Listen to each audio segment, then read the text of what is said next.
Ya, ya, kita tinggalkan semua yang kita punya. Keluarga kita, harta kita, jabatan kita, ya, perasaan kita, pikiran kita tinggalkan karena kita mati.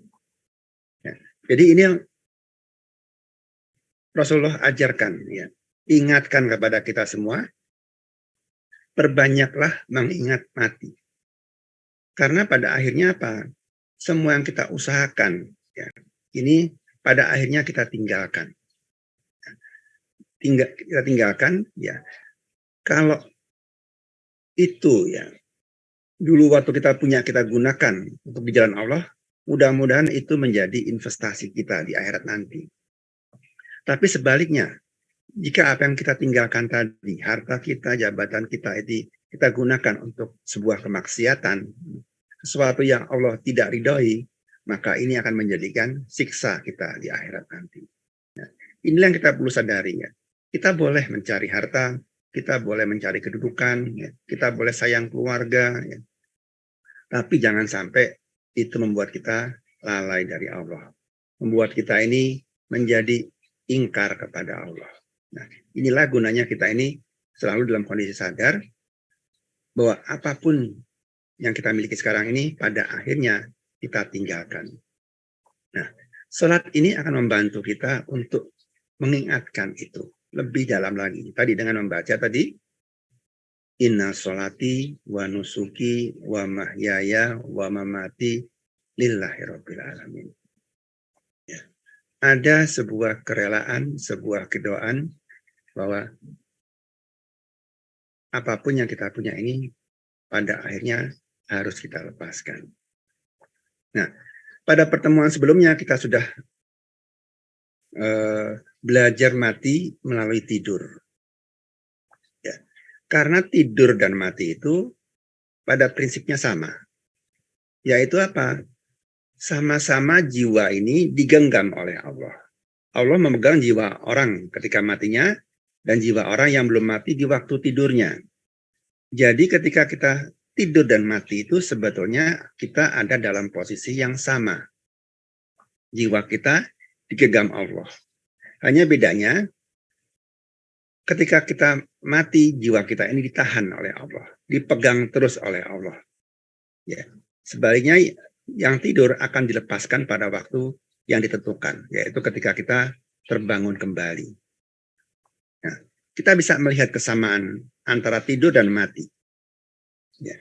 Mati di sini artinya baru mati, ya. Saya ambil kesamaannya. Orang tidur dan orang mati sama-sama punya badan, sama-sama punya mata, sama-sama punya telinga. Ya.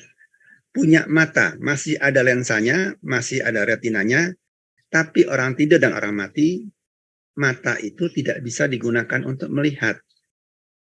Karena yang punya penglihatan adalah jiwa. Demikian juga, masih punya telinga, masih ada daun telinganya, masih ada gendang telinganya, dan masih ada syaraf-syaraf telinga yang menghubungkan kepada otak. Tapi ketika itu, telinga itu tidak bisa digunakan untuk mendengar. Karena yang punya pendengaran adalah jiwa itu. Ya. Jadi orang mati, orang tidur itu sama-sama kalau mata dibuka begini, ya tidak bisa melihat. Meskipun cahaya masuk ke dalam bola matanya. Ya, ada suara masuk ke telinganya, tapi sama-sama tidak bisa mendengar. Ya, bedanya Allah masih menjaga kehidupan orang yang tidur. Organ tubuhnya masih bekerja. Sedangkan orang mati, organ tubuhnya sudah berhenti bekerja. Nah, orang tidur dan orang mati sama-sama apa? Kalau punya perasaan kesel, marah, sedih, harus ditinggalkan. Kalau kita mau tidur. Ya. Kita masih punya pikiran, kerjaan di kantor belum selesai, ya, masih kepikir besok mau bikin rapat apa gitu. Tapi ketika tidur itu harus dilepaskan. Ya. Kalau tidak dilepaskan, tidak bisa tidur. Jadi ada kondisi di mana kita ini senang nggak senang, ya, rela nggak rela, harus melepaskan itu. Inilah yang membuat kita apa? Perlu kita ini mengamati tidur itu.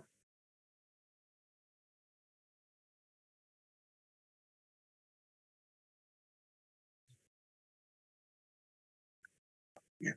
Jadi kita harus melihat, ya, mengamati proses tidur itu agar kita juga bisa mengamati ya nantinya proses kita mati. Kita belajar melihat bagaimana proses kita kepada kematian.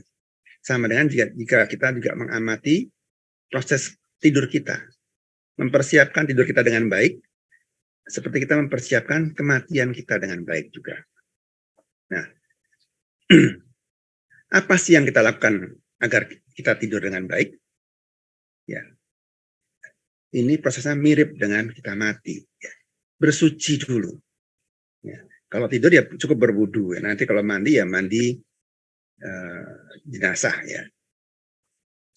Kemudian berbaring miring kanan. Sama juga ketika kita ini ditempatkan nanti di liang lahat, ya, dimiringkan ke kanan juga menghadap kiblat. Nah, bedanya kalau kita tidur, kita masih bisa berdoa sendiri, berzikir sendiri. Kita berdoa kepada Allah untuk berserah diri kepada Allah. Untuk menyerahkan semua urusan kita kepada Allah. Dan untuk berlindung kepada Allah. Karena ketika tidur kita ini tidak bisa apa-apa. Serahkan semuanya kepada Allah. Nah, inilah yang perlu kita siapkan ketika kita tidur. Ya, ya. Persiapkan dengan baik, kemudian kita amati prosesnya. Orang tidur itu ada prosesnya. Ya. Prosesnya adalah ketika kita mulai mengantuk. Ya. Jiwa kita seperti sudah mulai melayang. Gitu ya. Tapi masih sadar. Kalau diajak ngomong, masih bisa. Kalau dengar sesuatu, masih nangkep. Tapi sudah rasanya sudah melayang. Sehingga kemudian lama-lama semakin melayang sampai hilang akal kita. Nah, ketika itu semua fungsi indera kita berhenti. Kita diajak ngomong sudah tidak bisa mendengar, tidak bisa merespon. Ya, kita sudah tidak bisa lagi melihat. Jadi kita coba amati prosesnya dan sadari itu dan serahkan betul ketika kita juga mulai melayang tadi, jiwa kita kepada Allah. Jadi yang kita amati dan kita jalani, tidur kita ini sebagai kita belajar bagaimana kita ini menghadapi kematian. Kita kembali kepada Allah dengan kembali yang total. Kita mulai dari itu dulu. Ya. Proses ini kita jalani sampai betul-betul kita ini rela. Ya. Ini menjadi sebuah refleks. Satu saat kalau saya mati itu, ya seperti itulah caranya. Ya. Rela datang ke Allah, ya datang ke Allah dengan hati puas dan rela kepada Allah. Ya.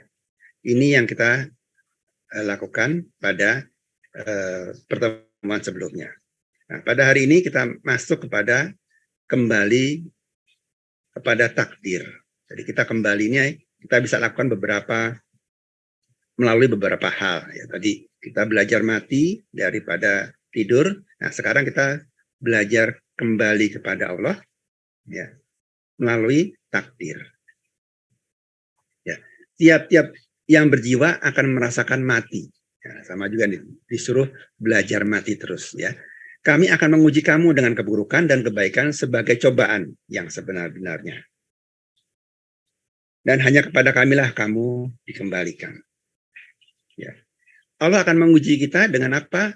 Keburukan dan kebaikan. Ya. Jadi yang namanya buruk itu ujian buat kita, yang namanya baik itu pun bisa menjadi ujian bagi kita. Dan hanya kepada Allah lah pada akhirnya kita ini akan kembali. Nah, kita coba ingat kembali pelajaran sebelumnya tentang iman ya. Ada rukun iman ini yang sering membuat kita gagal, yaitu beriman kepada takdir baik dan buruk. Ya. Bagaimana kita ini ketika kita menghadapi takdir buruk, takdir yang tidak disukai oleh kita? Apakah kita ini tidak terima, lalu protes ke Allah, atau kita ini bisa menerimanya? Ya. Ini yang pernah kita bahas tentang kegagalan iman seorang ini biasanya malah terjadi karena apa? Karena takdir. Sama dengan iblis ketika diminta oleh Allah, sujudlah kamu kepada Adam, iblis gak terima. Buat dia ini sesuatu takdir buruk. Dia yang dari api disuruh sujud kepada yang dari tanah. Dia yang lebih senior disuruh sujud kepada yang junior yang belum kelihatan prestasinya.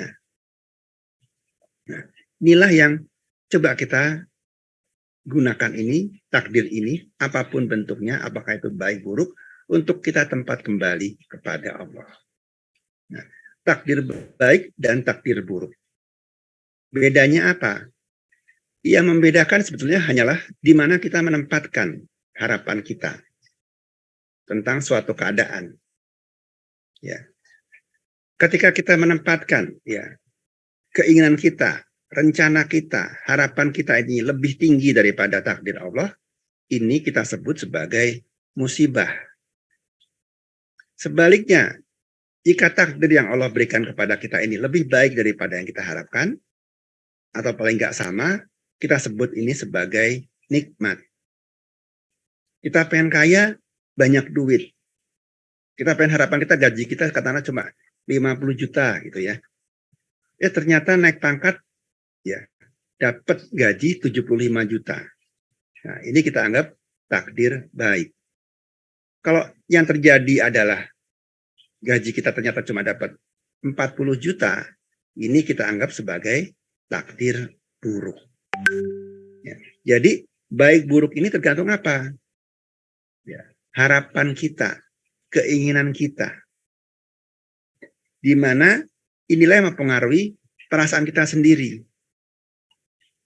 Sebuah takdir jadi itu bisa menjadi baik, menjadi buruk, ya, menjadi musibah, menjadi nikmat, tergantung dari standar kita, harapan kita, keinginan kita. Ada orang yang gajinya 25 juta itu sudah senang-senang betul. Karena apa? Gajinya sekarang cuma 20 juta. Tapi buat orang yang biasa hidup dengan gaji 50 juta, begitu dapat 25 juta, maka ini menjadi musibah bagi dirinya. Nah, jadi tergantung tadi apa? Standar. Allah bisa memberikan suatu keadaan yang sama, tapi bisa memberikan keadaan pada hatinya itu berbeda-beda. Seperti sekarang misalnya ada gempa bumi di Cianjur. Ada rumah rubuh. Ya, ada yang kematian di sana. Banyak sekali, 300 lebih.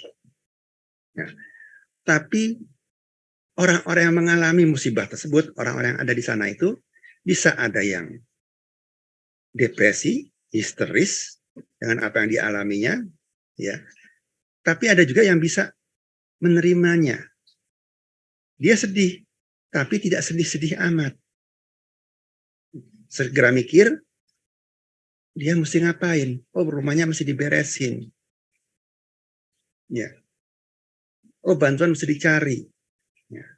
Tapi ada orang yang putus asa dengan itu. Nah, jadi tergantung siapa? Tergantung kepada dirinya sendiri. Baik buruk itu tergantung kepada diri kita sendiri. Karena apa? Apa yang Allah tetapkan itu adalah sebuah kebaikan. Tidak ada yang buruk yang dari Allah. Nah, inilah sikap yang harus dimiliki orang beriman. Perkara orang mukmin itu mengagumkan. Sesungguhnya semua perihalnya baik dan itu tidak dimiliki seorang pun selain orang mukmin. Bila tertimpa kesenangan, dia bersyukur dan syukur itu baik baginya. Dan bila tertimpa musibah, dia bersabar dan sabar itu baik baginya. Jadi inilah sikap orang beriman. Ya, tadi ketika dapat nikmat, ya syukur. Syukur itu baik. Syukur itu artinya apa? Mengembalikan bahwa sumber nikmat itu adalah dari Allah. Ketika ada musibah, dia bersabar. Dia punya prasangka baik ke Allah. Ya. Tidak ada keburukan dari Allah. Karena itu apa? Dia bersabar. Menunggu ya, petunjuk dari Allah agar bisa melewati musibah ini dengan baik. Jadi dua-duanya buat orang mukmin itu adalah kebaikan. Mau dapat nikmat, mau dapat keburukan, semuanya baik bagi dia. Jadi inilah yang sikap yang harus kita pegang. Ya, ketika ada musibah, ya sudah sabar dulu. Kita lihat bagaimana Allah memproses takdir ini. Ya, mungkin kita sudah membahas bab ini pada kajian tentang iman, ya. Iman, bagaimana takdir buruk, ya, bagaimana misalnya kita lihat Nabi Khidir gitu ya, melubangi perahu yang memberikan tumpangan ketika dia menyeberang. Dilubangi perahu itu karena apa? Kalau tidak dilubangi, perahu ini dirampas oleh raja yang lalim. Jadi hilang. Tapi kalau dilubangi, dirusak, ya, kelihatan perahu ini bocor, ya, raja lalim ini tidak akan mengambilnya. Ya. Jadi perahunya selamat meskipun perlu perbaikan. Tapi ada sebuah kebaikan di situ. Kerusakan ini mencegah kita dari takdir buruk, ya, tadi keburukan yang lebih besar lagi.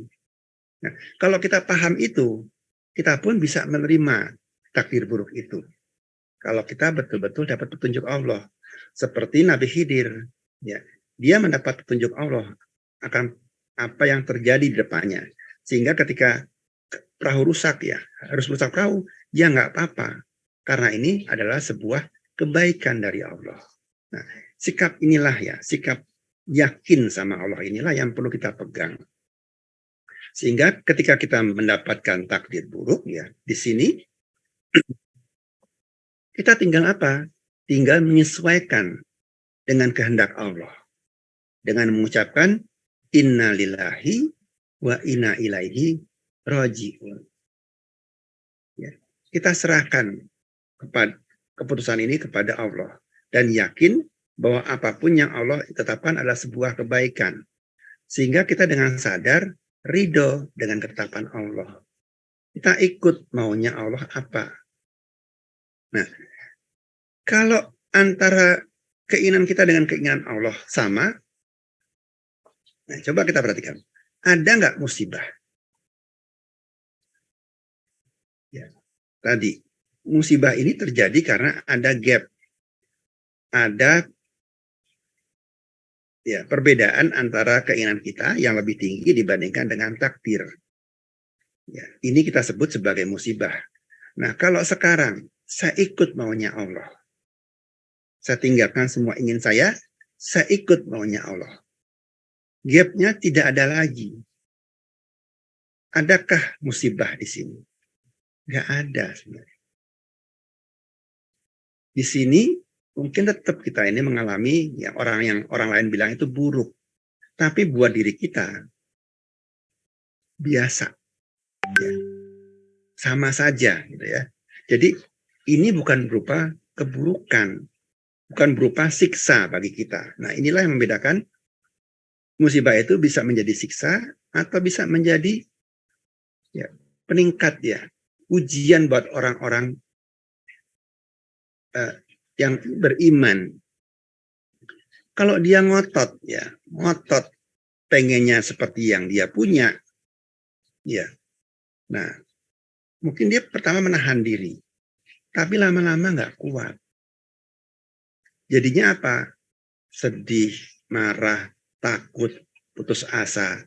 Nah, inilah siksa Allah kepada orang-orang yang nggak iman, ya, yang nggak percaya dengan takdir ini baik, tetap ngotot di sini terus.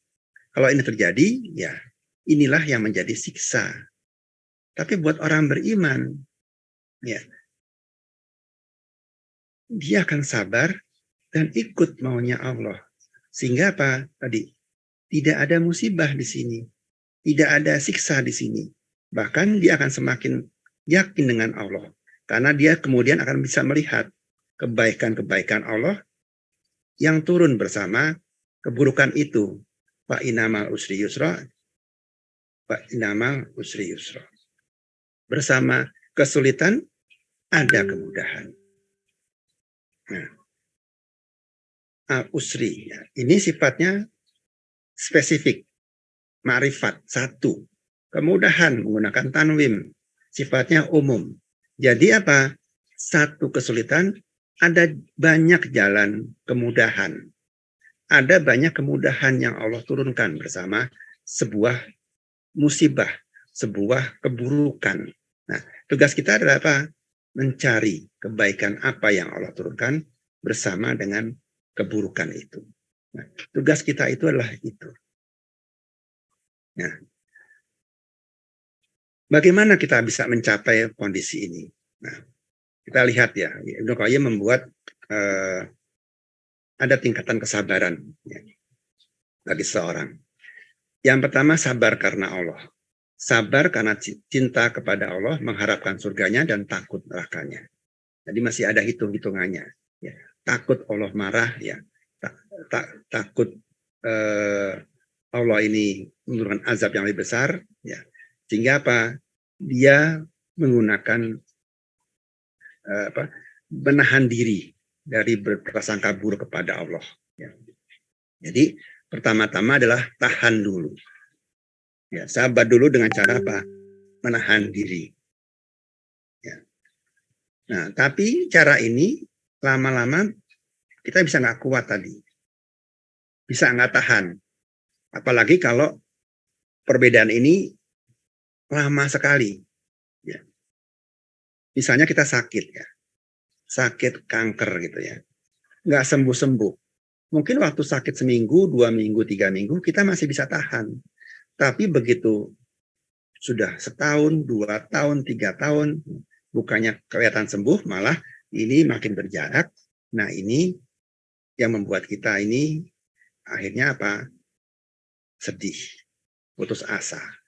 Nah, ini kalau kita masih menggunakan kekuatan kita, ya, menggunakan pikiran kita untuk menahan diri.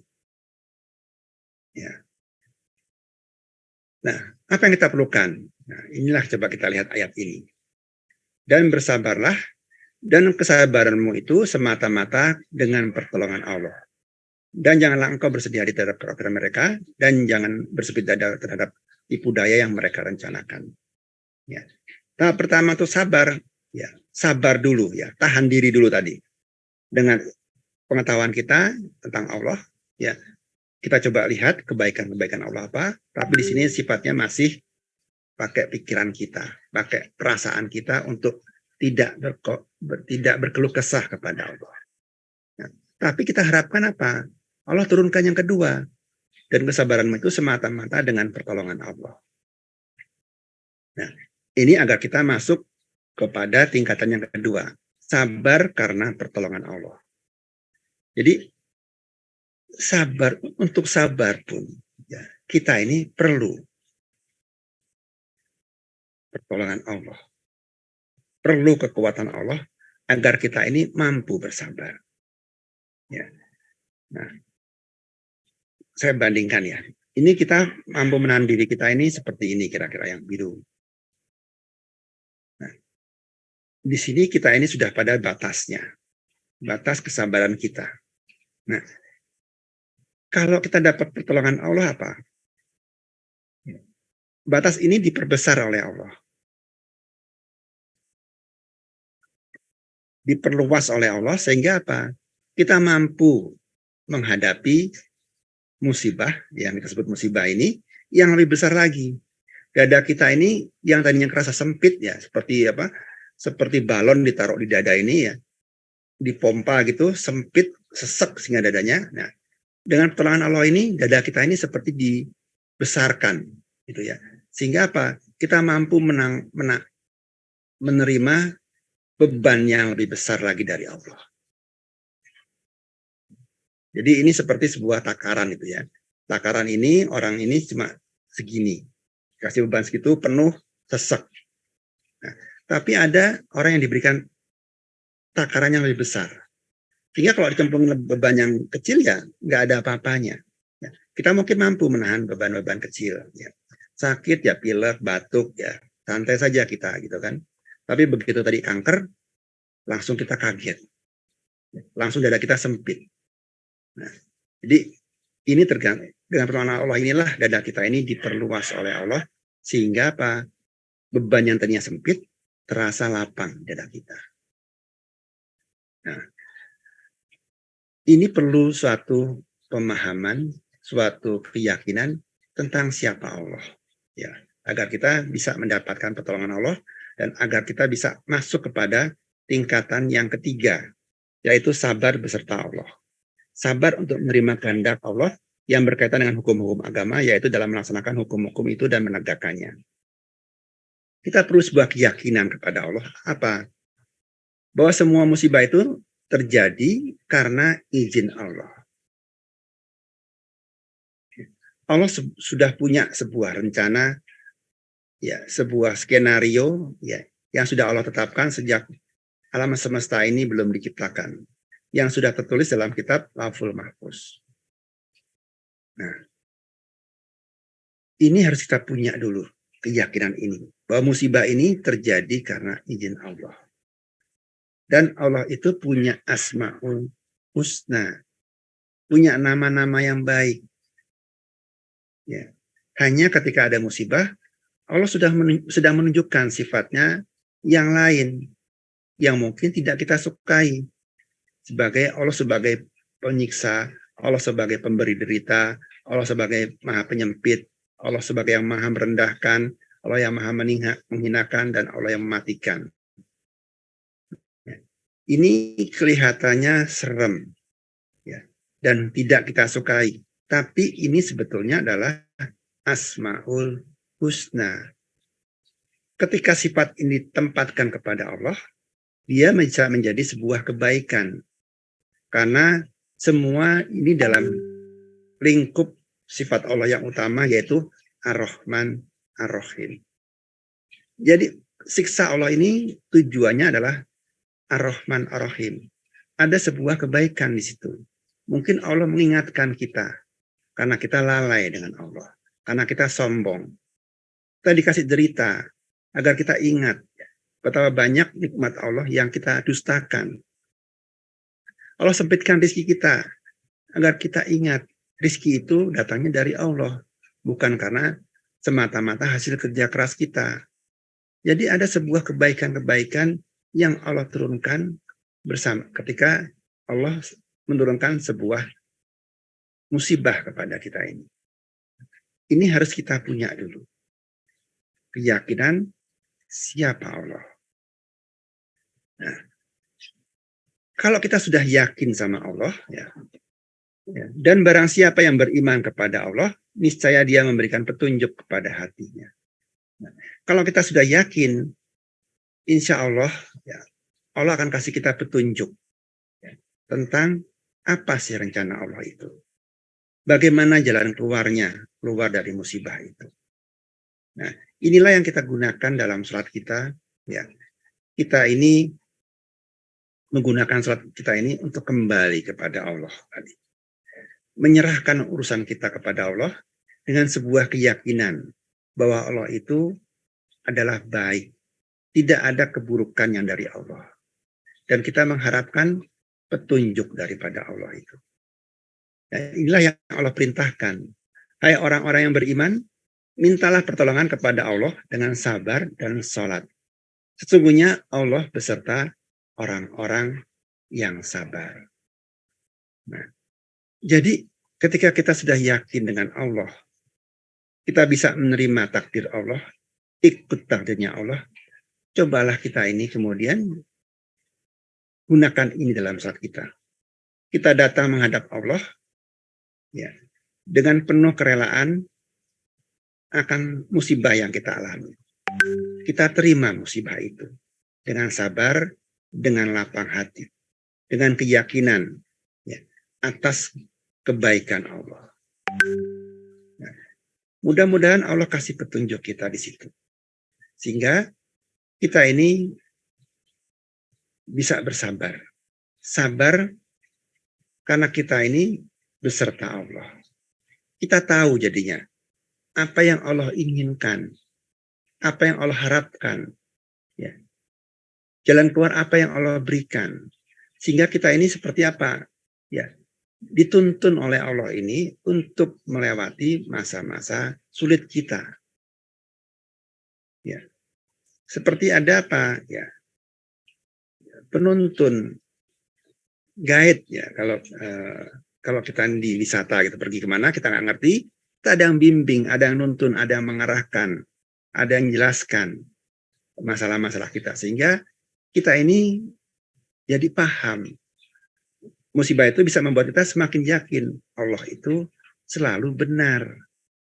Jadi ketika ada musibah itu, keluar dari musibah itu kita iman kita nambah. Karena ternyata kita membuktikan sendiri, ternyata benar loh Allah itu. Nah, inilah yang kita lakukan ketika kita kena musibah, datang pada Allah dalam sholat kita dengan penuh rasa sabar. Sabar di mana kita ini betul-betul rela dengan ketetapan Allah. Ya. Datang dengan kondisi seperti ini. Ikut maunya Allah. Ridho dengan apapun yang Allah tetapkan. Kita kembali pada Allah dalam sholat kita. Nah, disinilah mudah-mudahan Allah menuntun kita, memberikan kita petunjuk agar kita bisa melampaui musibah ini dengan keadaan yang tidak menyedihkan, ya, tidak menyusahkan, tidak membuat kita putus asa. Bahkan kadang-kadang di dalamnya kita bisa merasakan ya sebuah janji Allah sehingga kita bisa merasakan kebahagiaan di dalam situ. Ya. Seperti di sini ya. Ada cobaan, ada ketakutan, ada kelaparan, ada kemiskinan, ada kematian. Ya. Ini menjadi siksa. Tapi buat orang yang sabar, ini bisa menjadi berita gembira. Ya. Jadi ketika ada musibah itu, justru kita tidak merasakan kesedihan. Justru kita merasakan kelapangan. Bahkan kebahagiaan di situ. Karena kita sudah Allah perlihatkan, ya, sudah Allah berikanlah gitu ya, bocoran apa yang akan terjadi nanti. Sehingga kita senang dengan itu. Kita punya harapan. Kalau orang punya harapan itu apa? Meskipun barangnya belum datang, sudah punya rasa senang di sini. Ya. Sedihnya hilang, kalah sedihnya. Sudah ada apa? Senang. Harapan itu membuat kita bahagia meskipun ya bendanya itu ya janjinya itu belum sampai. Belum ada bentuknya. Tapi sudah ada kebahagiaan yang datang duluan. Nah, inilah yang membuat orang itu bisa melewati musibah dengan baik. Dan jika ini terjadi, ya, maka kita bisa betul-betul seperti yang dikatakan Rasul. Orang sabar itu adalah terjadi pada apa? Pukulan pertama. Ketika musibah itu terjadi. Ya, kalau kita ini iman sama Allah betul sampai merasuk ke dalam hati kita. Yakin sama Allahnya itu betul-betul bulat. Maka ketika musibah terjadi itu, ya, kita langsung apa? Secara refleks ya. Saking yakinnya tadi, saking betul-betul biasanya kita ini memang ikut Allah, itu sudah seperti refleks, langsung sabar. Langsung berserah diri kepada Allah. Ya, tidak ada takut, tidak ada khawatir, yakin dengan Allah. Ini kalau iman itu sudah betul-betul merasuk pada hati. Jadi betul-betul seperti apa tadi? Begitu ada musibah, refleksnya apa? Langsung berserah diri sama Allah. Nah, ini hanya bisa terjadi tadi jika iman kita ini bulat. Ya. Jadi apapun yang Allah perintahkan kepada kita, apapun yang Allah tetapkan kepada kita, ya, tidak ada keraguan bagi kita. Ya. Sesungguhnya orang-orang beriman hanyalah orang-orang yang beriman kepada Allah dan Rasul-Nya. Kemudian mereka tidak ragu-ragu dan mereka berjihad dengan harta dan jiwa mereka pada jalan Allah. Mereka itulah orang-orang yang benar. Ya. Orang-orang yang iman yang bulat, yang benar ini adalah apa? Kalau diminta Allah apapun, diminta berjihad apapun, dia langsung bisa menyerahkan, ya, berjihad dengan harta dan jiwanya. Semuanya milik Allah. Seperti kita berikrar dalam salat kita tadi. Inna sholati wa nusuki wa mahyaya wa mamati lillahi rabbil alamin. Inilah orang yang imannya bulat.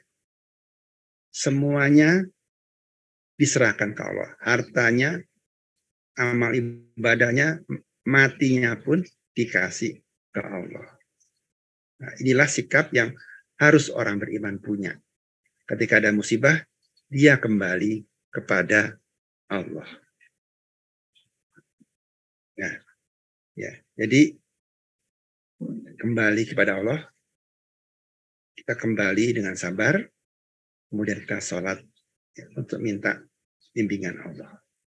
Agar Allah tambah kesabaran kita, agar Allah berikan kita jalan keluar dari persoalan kita. Ya, jadi gunakan musibah ini, tempat kita ini untuk menempa iman kita. Untuk melihat ya kebaikan-kebaikan Allah yang Allah turunkan beserta keburukan ini. Kalau kita mampu menangkapnya, maka ini, musibah ini bisa betul-betul menjadi apa? Menjadi alat kita bagi kita untuk menaikkan derajat kita, menaikkan iman kita. Oke. Baik, itu bab musibah. Nah, sekarang kita masuk kepada kembali kepada Allah dengan bersyukur.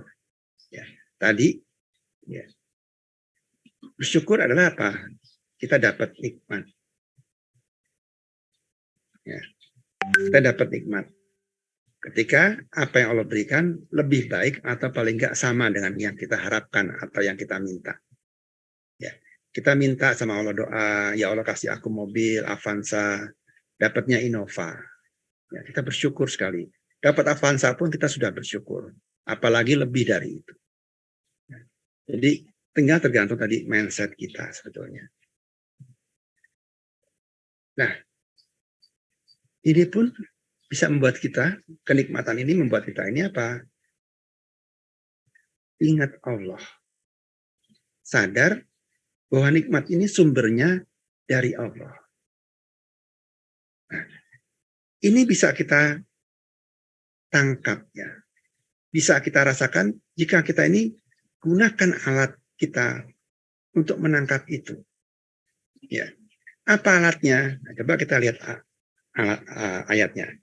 Dan Allah mengeluarkan kalian dari perut ibu kalian dalam keadaan tidak mengetahui sesuatu pun, dan Dia memberi kalian pendengaran, penglihatan, dan hati agar kalian bersyukur. Allah berikan 3 alat bagi kita untuk bisa menangkap nikmat-nikmat apa saja yang Allah turunkan kepada kita. Ada pendengaran, ada penglihatan, dan hati. Nah, kita mampu nggak melihat ya nikmat yang Allah turunkan? Kita mampu nggak mendengarkan nikmat yang Allah turunkan? Hati kita mampu nggak mendengarkan, merasakan nikmat yang Allah turunkan? Nah, inilah yang perlu kita latih. Ya, mengamati nikmat-nikmat apa saja yang Allah turunkan kepada kita semuanya. Ya. Kita ini kadang-kadang ya, karena sudah terlalu sering dikasih Allah kenikmatan itu, sering tidak sadar. Sering sepertinya ya ini sudah terjadi secara alamiah, kita bilang gitu. Atau nikmat itu terjadi karena apa? Hasil kerja keras kita. Ya. Sehingga Allah sudah menegur kita. Katakanlah dialah yang menciptakan kamu dan menjadikan kamu pendengaran, penglihatan, dan hati. Tetapi amat sedikit sekali kamu bersyukur. Ini sebuah peringatan kepada Allah, kepada kita semuanya. Allah sudah kasih tadi alat untuk bersyukur. Ada pendengaran, ada penglihatan, dan ada hati. Tapi kita ini sering tidak pakai itu. Melupakan itu. Sehingga apa? Sedikit dari kita ini bersyukur. Padahal kalau kita mau pakai itu, ya alat itu, insya Allah ini membantu kita ingat Allah. Nikmat itu membuat kita semakin ingat Allah, semakin yakin sama Allah, semakin cinta sama Allah. Kita semakin merasakan senang punya Tuhan yang baik. Ya, Tuhan yang Maha Pengasih, Tuhan yang memberikan rizki, Tuhan yang memberikan semua kesehatan, ya, semua ilmu, ya, semua kebaikan-kebaikan yang kita harapkan. Nah, di sini gunanya kita ini menggunakan betul-betul alat tadi itu. Nah, coba kita lihat ianya, ya. Ada nikmat ya, kita mulai dari sebelah kiri, ada banyak nikmat yang Allah turunkan. Oksigen yang kita hidup ini adalah sebuah nikmat dari Allah. Matahari yang kita nikmati, kehangatannya di kulit kita ini, itu pun nikmat dari Allah. Makanan yang kita santap tadi waktu sarapan, nikmat dari Allah. Keluarga kita yang ada di sekitar kita ini pun nikmat dari Allah. Ya, semuanya banyak nikmat dari Allah yang Allah berikan. Ya kalau kita amati sebetulnya apa? Jauh lebih banyak nikmat yang Allah berikan dibanding dengan apa? Yang disebut sebagai cobaan. Cobaan itu sedikit sekali. Coba kita lihat diri kita kemarin. Ada nggak cobaan? Kita lihat lagi kemarin. Banyak nggak nikmat yang kita berikan, yang kita rasakan kemarin? Jauh lebih banyak nikmat yang kita alami. Nah, coba kita gunakan tadi pendengaran kita, penglihatan kita, hati kita untuk bisa menangkap nikmat-nikmat yang Allah turunkan kepada kita sekarang ini. Ya, kalau kita mau urut lagi sejak kita lahir sampai sekarang, berapa banyak nikmat yang sudah Allah berikan. Nah, kalau kita bisa menggunakan alat ini, ya, maka kita ini menjadi bersyukur kepada Allah. Ketika kita bersyukur, maka kita menjadi sadar siapa pemberi nikmat itu. Ya. Dari mana nikmat itu datang? Jadi, pandai-pandailah kita bersyukur, maka kita akan semakin ingat kepada Allah. Ya. Maka zikir kita ini tidak putus-putus kalau kita ini sering bersyukur. Karena apa tadi? Nikmat yang Allah berikan itu jauh lebih banyak dibandingkan musibah. Kalau baru ingat Allah ada musibah itu kan berarti apa? Jarang-jarang ingat Allah. Tapi kalau kita sering bersyukur dengan nikmat Allah, artinya kita akan sangat sering ingat Allah. Dan inilah yang kita coba lakukan. Begitu kita sering ingat Allah, sering bersyukur sama Allah, niscaya ini membantu salat kita. Kita akan datang kepada Allah dengan apa? Rasa cinta kita kepada Allah. Saya bersyukur. Ya, bersyukur itu kan datang dalam keadaan apa? Senang. Datang dalam keadaan cinta. Sehingga saya senang salat itu. Saya bahagia dengan salat itu. Karena bisa dekat dengan Allah, menyampaikan terima kasih ke saya ke Allah. Jadi, kita kembalikan nikmat itu kepada Allah. Ya. Kita sampaikan rasa syukur kita kepada Allah dalam salat kita ini.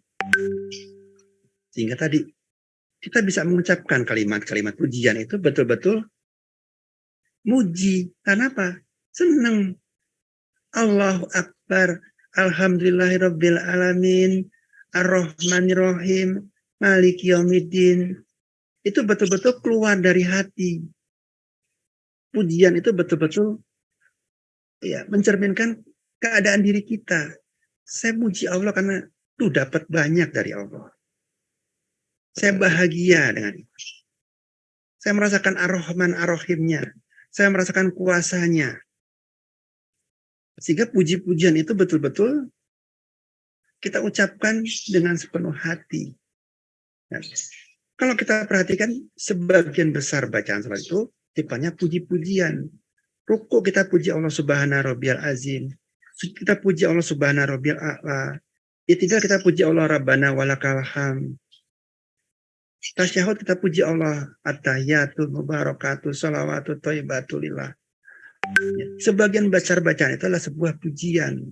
Nah, kalau kita ini bisa bersyukur kepada Allah, mengembalikan, menyadarkan diri kita bahwa semua nikmat itu adalah dari Allah, maka mau nggak mau kita ini salatnya menjadi apa?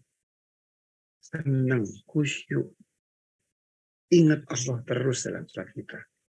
Bahagia terus dalam salat kita. Inilah yang kita harus lakukan dalam salat kita, dalam hidup kita. Jangan sampai kita kena musibah yang paling besar. Yaitu apa? Ditutupnya alat-alat tadi kita untuk bersyukur. Maka pernahkah kamu melihat orang yang menjadikan hawa nafsunya sebagai Tuhannya, dan Allah membiarkannya sesat berdasarkan ilmunya. Dan Allah telah mengunci mati pendengaran dan hatinya, dan meletakkan tutupan atas penglihatannya. Ya. Jadi begitu kita ini ya, mendapatkan nikmat, terus lupa dengan nikmat. Dari mana nikmat itu berasal? Bahkan kemudian menggunakan nikmat itu untuk memenuhi hawa nafsu kita. Ya, beli barang-barang branded, ya, wisata kemana-mana, lalu pamer di sosial media, apalagi kalau dipakai buat maksiat. Ya. Maka siap-siaplah Allah mengunci semua alat kita, menutup semua alat kita. Pendengaran kita, penglihatan kita, hati kita dikunci. Sehingga apa? Kita tidak bisa lagi menikmati ya, nikmat dari Allah itu. Bahkan nikmat itu bisa menjadi ya, penderitaan kita. Ya. Begitu kita memenuhi hawa nafsu kita, maka kita ini seperti apa? Ya, seperti kecanduan. Kecanduan dengan nafsu kita. Ya, misalnya kita punya harta. Ya. Sedikit ya. Kita punya motor. Senang punya motor. Kemudian naik lagi. Ya. Nafsu kita naik. Mesti punya mobil. Avanza. Ya. Dapat Avanza senang. Bahagia kita. Tapi lama-lama bosen. Pengen Innova. Dapat Innova, bosen. Pengen Alphard. Ya. Nanti Alphard bosen, pengen Mercy. Terus kita ini nggak selesai-selesai dengan hidup kita.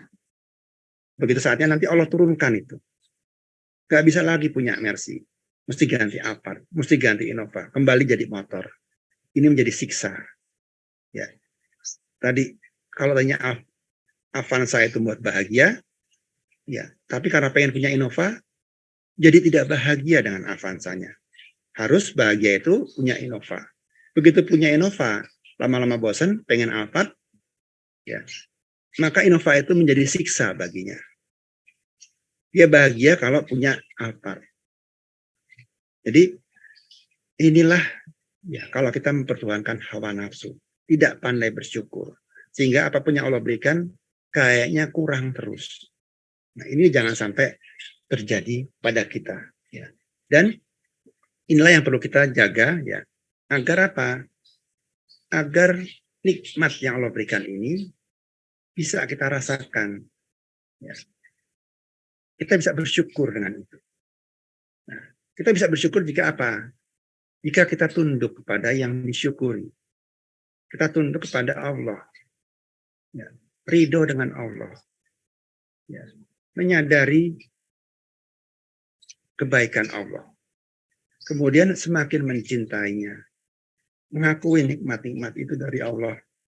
Memuji dengan nikmat itu. Ya, termasuk tadi, ya, kalau kita dapat, kita bilang Alhamdulillah. Ya, Masya Allah. Ya. Atau kita dalam sholat kita gunakan sholat itu untuk memuji Allah. Dan kita tidak gunakan nikmat itu untuk sesuatu yang dibencinya. Ya, orang beriman itu apa? Ya. Tidak melakukan sesuatu yang sia-sia. Bukan yang haram saja. Yang sia-sia pun, yang tidak ada manfaatnya pun, sudah mereka jauhi. Jadi berusaha untuk menggunakan nikmat itu kepada sebuah kebaikan-kebaikan. Sehingga apa? Ya, ketika kita bersyukur, maka apa? Akan Allah tambah nikmat itu. Ya, coba kita punya uang, sedekah dengan ikhlas. Coba, kita ini kehilangan uang, karena uang itu kita kasih orang. Tapi kita dapat kebahagiaan nggak? Ya. Jadi secara materi ada harta kita yang hilang ketika kita sedekah. Tapi coba ya, kalau kita ikhlas betul, kita jalankan sedekah itu karena perintah Allah, dapat gak bahagianya? Ketika orang itu tersenyum, senang gitu ya, bersyukur sama Allah, kita merasakan bahagia di situ enggak? Padahal ya, secara kasat mata uang kita hilang, berkurang. Tapi ada nggak yang Allah berikan sebagai penggantinya? Ada nikmat di situ. Kita ini menjadi alat Allah untuk menyampaikan rezeki kepada seseorang. Keren nggak? Saya jadi wakilnya Allah sebagai Ar-Razzaq. Saya dikasih harta sama Allah. Sekarang ini ada titipan dari Allah untuk seseorang, untuk fakir miskin, untuk yatim, untuk bangun masjid. Saya menjadi alat bagi Allah untuk menyalurkan rizkinya. Nah, kalau kita bisa merasakan itu, semakin bahagia kita. Semakin kita bisa merasakan nikmat yang dari Allah itu. Jadi nikmat itu ujungnya apa? Syukur itu ujungnya apa? Untuk diri kita sendiri. Jadi syukur itu adalah untuk diri kita sendiri, bukan untuk Allah. Allah itu maha kaya, ya, maha kuasa, ya. Cukup Allah itu semuanya baginya. Allah kasih kita sesuatu, kalau kita bersyukur, maka syukur itu kembali kepada kita. Kita bersyukur dengan apa? Ya, gunakan apa yang kita terima ini pada jalan-jalan yang Allah sukai. Ya. Jadi begitu kita bersyukur, ya, Allah akan tambah nikmatnya. Tapi begitu kita ini mengingkari nikmat itu, kita seolah-olah ini hebat kita, ini hak kita, gitu ya. Maka siap-siaplah nikmat Allah itu, yang sebetulnya nikmat itu, Allah itu akan menjadi siksa kita. Nah, inilah yang kemudian kita bawa kepada Allah, ya, dalam sholat kita. Syukur dalam sholat kita. Ketika tadi kita sholat karena syukur, ya, tadi kita sholat datang dengan senang, ya, maka kita bisa lupa waktu. Ya. Bahkan kita ini bisa lupa dengan diri kita sendiri. Saking apa? Nikmatnya sholat. Coba kita lihat bagaimana Rasul sholat ketika beliau bersyukur. Ya. Dari Al-Mughirah ya, bin Syubbah yang berkata, Nabi SAW pernah mengerjakan sholat hingga kaki beliau bengkak. Lalu dia dikatakan kepada beliau, namun beliau menjawab, tidak bolehkah aku menjadi hamba yang bersyukur?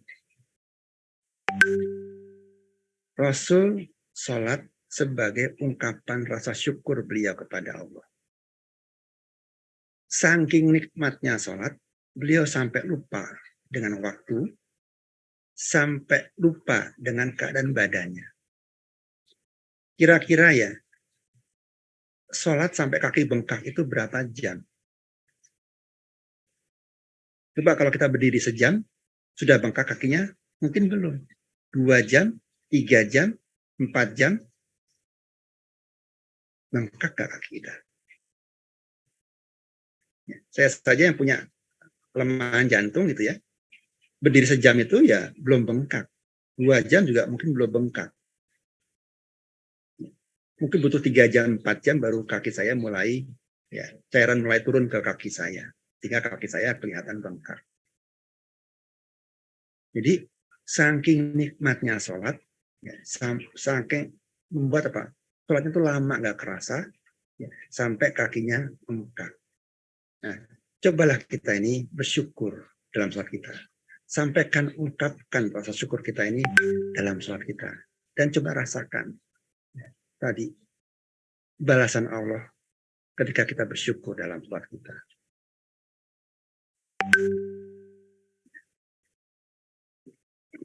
Inilah coba kita lakukan nanti, mungkin sholat syukur. Cobalah sholat ungkapkan rasa syukur kita. Kalau dikasih sehat, ungkapkan itu. Kalau dikasih harta, ungkapkan itu. Kalau dikasih jabatan, ungkapkan itu. Dan minta bimbingan Allah bagaimana menggunakan nikmat-nikmat yang Allah berikan. Ya. Coba rasakan itu. Ya. Mudah-mudahan kita bisa merasakan. Kita kembali sholat untuk bersyukur kepada Allah. Sehingga kita bisa merasakan nikmatnya sholat kita itu. Nikmatnya nikmat Allah yang Allah berikan kepada kita semua itu. Ya. Nah, itulah tadi kita kembali kepada Allah dengan takdir kita. Nah, kalau kita bisa melihat, ya, bisa melihat dua sisi yang Allah berikan. Ada musibah, ya, dengan musibah itu kita kembali kepada Allah minta petunjuk. Ada nikmat, kita kembali kepada Allah dengan sholat untuk bersyukur dengan nikmat itu. Kita bisa melihat betapa kebenaran Allah dalam kehidupan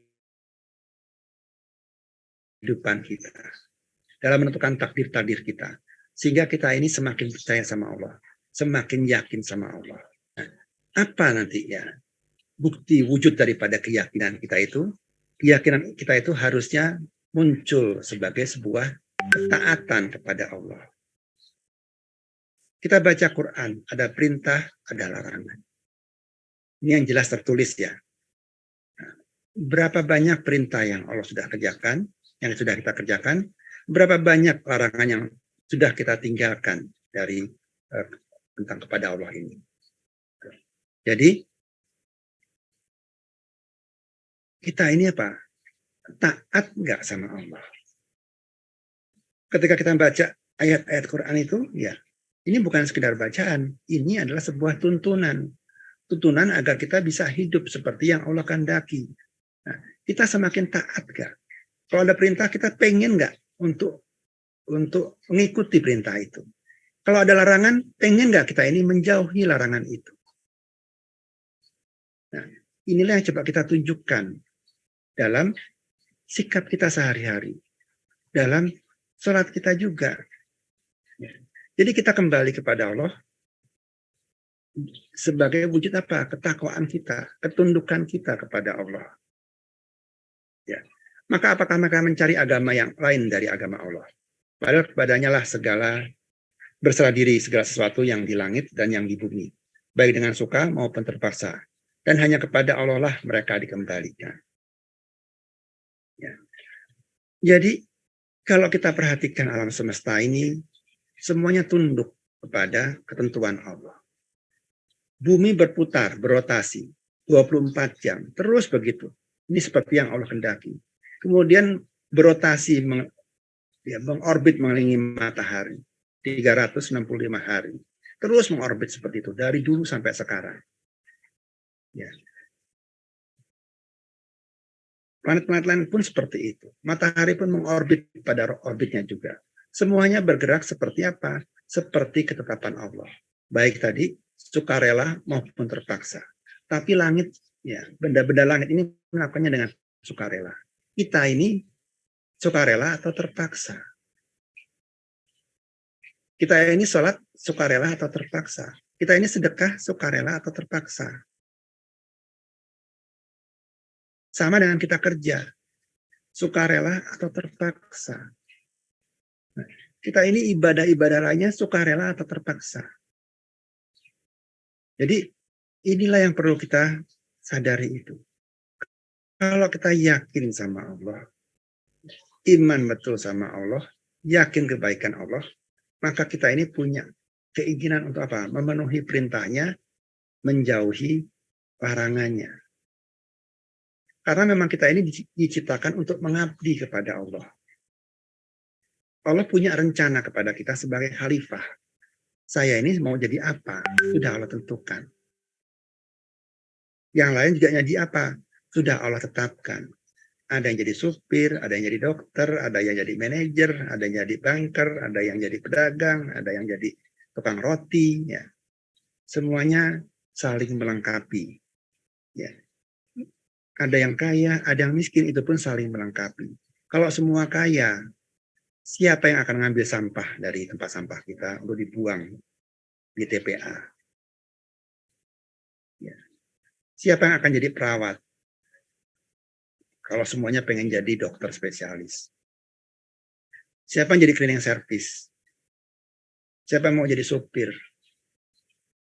Siapa yang mau bersih-bersih jalanan, nyapu-nyapu jalan? Kalau semuanya Allah berikan kaya. Tapi Allah Maha Adil. Semuanya bisa bahagia dengan porsinya masing-masing, dengan keadaannya masing-masing. Yang kaya bisa bahagia, tapi juga bisa susah. Yang miskin juga bisa bahagia, tapi juga bisa jadi susah. Tergantung tadi bagaimana dia menempatkan dirinya, bagaimana menempatkan harapannya. Begitu memaksakan harapannya dan Allah menetapkan takdir yang tidak sesuai, ya jadi susah. Kalau dia sesuaikan, dia tidak ada masalah. Ya, sebenarnya seperti itu saja. Kan? Jadi tergantung mindset kita, tergantung harapan kita. Jadi tinggal kita taat saja kepada Allah, ikuti apa yang Allah tetapkan di situ. Nah. Jadi inilah yang Allah perintahkan. Hai manusia, sembahlah Tuhanmu yang menciptakan kalian dan orang-orang sebelum kalian agar kalian bertakwa. Allah ingin kita bertakwa. Bertakwa itu apa? Menjalankan perintah Allah, menjauhi larangannya. Nah, apa yang perlu kita lakukan untuk itu? Yang kadang harus kita lakukan adalah mengalahkan logika kita, mengalahkan hawa nafsu kita dengan iman kita. Sesungguhnya ucapan orang-orang yang beriman apabila diajak untuk kembali kepada Allah dan Rasul-Nya, agar Allah Rasul itu memberikan keputusan hukum di antara mereka, hanyalah dengan mengatakan, kami mendengar dan kami taat. Dan hanya kepada mereka lah orang-orang yang berbahagia. Sami'na wa atokna. Ya. Jadi orang takwa itu, ketika ada ketetapan dari Allah, ketetapan dari Rasul, tinggalkan semua pikirannya, tinggalkan semua perasaannya, mereka itu ikut maunya Allah, ikut apa yang telah Rasul tetapkan. Jadi manut saja, yakin saja bahwa apapun yang Allah dan Rasulnya tetapkan itulah sebuah kebaikan. Ya. Jadi kita jangan berdalih dengan logika kita. Seperti iblis berdalih. Ketika disuruh sujud kepada Adam, dia ingkar. Dalihnya apa? Aku lebih baik darinya. Aku dari api, dia dari tanah. Itu kalau kita pakai logika. Nah, sama juga kita dengan mungkin yang marak sekarang ini LGBT gitu kan. Kita jangan pakai logika, itu hak asasi manusia. Itu cinta universal, kita bilang seperti itu ya. One love gitu. Itu kita pakai logika kita, hawa nafsu kita. Hawa nafsu orang-orang yang keinginan orang-orang yang mempertuhankan hawa nafsunya. Allah sudah melarang, ya sudah ikuti saja. Kita tinggalkan itu, kita tolak itu. Karena itu tidak sesuai dengan kehendak Allah. Itulah orang beriman itu. Apa yang Allah tetapkan, ya suka nggak suka, ya ngerti nggak ngerti, ikut maunya Allah. Nah, karena itu semua dikerjakan atas kehendak Allah.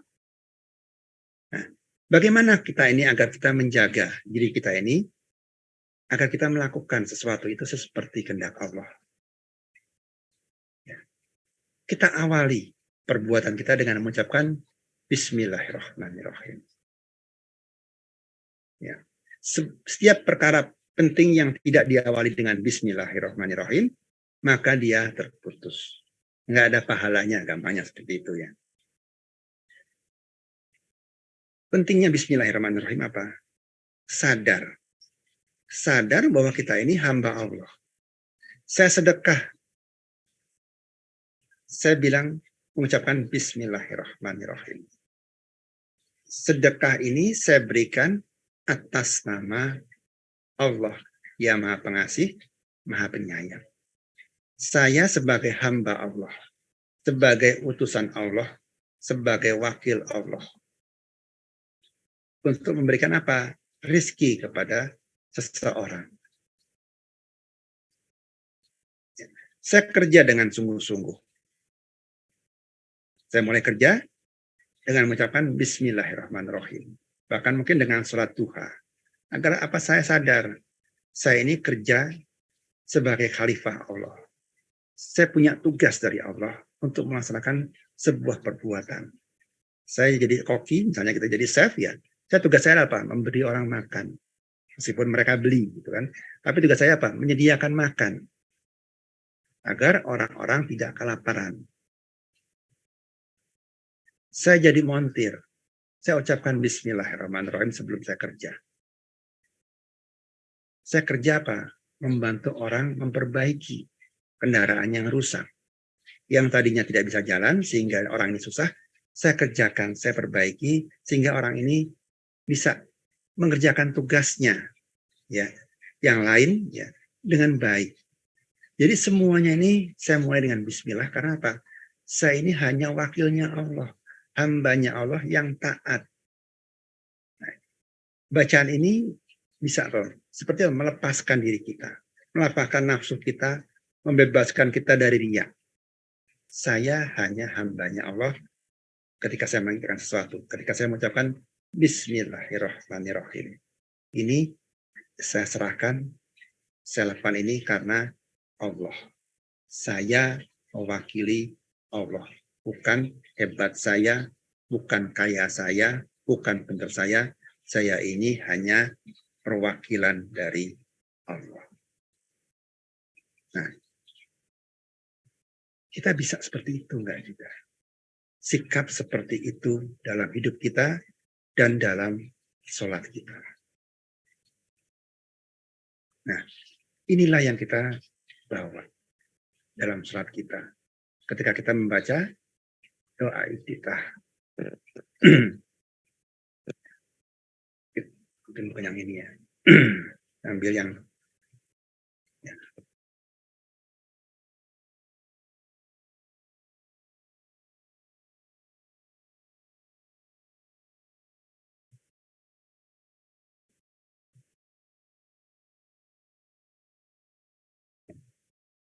Kita bisa nggak seperti ya kita mengucapkan inna sholat wa nusuki wa mahyaya wa mati lillahi rabbil alamin la syarika lahu wa bidzalika umirtu wa ana minal muslimin.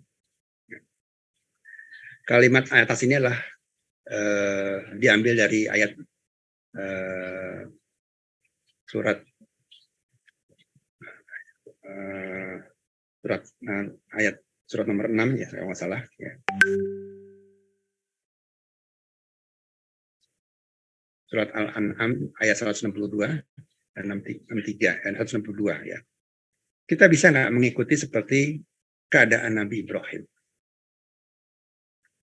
Nabi Ibrahim itu adalah orang yang sangat berserah diri kepada Allah dan merupakan bapak daripada Rasul dan Nabi. Beliau betul-betul bukan cuma mengatakan ini ya, tapi bersikap seperti ini. Ayahnya yang pembuat berhala ditinggalkan untuk menegakkan agama Allah, untuk menjalankan perintah Allah. Dirinya siap dibakar,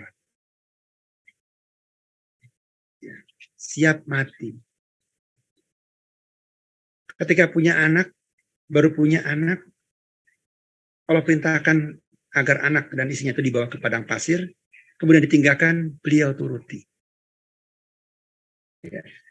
Ketika anaknya besar, ya masih remaja gitu ya, disuruh sembelih, beliau turuti. Kira-kira ya, kita bisa merasakan nggak? Kira-kira imannya Nabi Ibrahim itu kayak apa sih? Keberserahan diri dia, ketaatan dia itu kepada Allah seperti apa sih? Sampai apa? Ya, rela ketika mempertaruhkan nyawanya, dibakar hidup-hidup, ya nggak apa-apa. Harus ninggalkan ayahnya, nggak apa-apa. Ninggalkan anak istrinya, nggak apa-apa. Bahkan disuruh nyembelih anaknya, ya, yang sudah lama ditunggu-tunggu, juga nggak apa-apa. Kira-kira betapa Nabi Ibrahim itu bisa melepaskan semua egonya, semua pikirannya, semua perasaannya untuk apa? Ikut maunya Allah. Dia serahkan semuanya ke Allah. Dia tahu semuanya ini milik Allah. Kalau dia tidak serahkan dan Allah mau ambil, ya akan diambil juga. Karena itu beliau menyerahkan itu dengan rela, dengan sukarela. Nah, kita ini coba waktu kita sholat, ikrar kita ini baru ikrar nih, bukan beneran seperti Nabi Ibrahim ya. Coba kita berlatih diri kita ini menyatakan itu, sikap kita itu mengikuti sikap seperti Nabi Ibrahim. Berserah diri kepada Allah dengan mengatakan inna sholati wa nusuki wa mahyaya wa mamati lillahi rabbil alamin. La syarika lahu wa bidzalika umirtu wa ana minal muslimin. Tidak ada sekutu baginya. Dan oleh sebab itu aku diperintahkan dan aku termasuk golongan orang-orang yang berserah diri. Nah, kita coba baca ini sama-sama ya. Bersikaplah berserah diri. Sebagaimana Nabi Ibrahim berserah diri kepada Allah. Patuh kepada Allah. Dia tidak terikat. Dia tidak mau menjadikan anaknya, orang tuanya, hartanya sebagai sekutu kepada Allah. Semua ditinggalkan untuk taat kepada Allah. Ya. Baik, sebelum kita akhiri kajian kita, coba kita sama-sama kita baca bagian dari doa kita ini untuk menuntun kita kembali kepada Allah. Ya, coba kita tundukkan hati kita. Kita arahkan jiwa kita kepada Allah lurus. Kita dekatkan kita kepada Allah. Tunduk.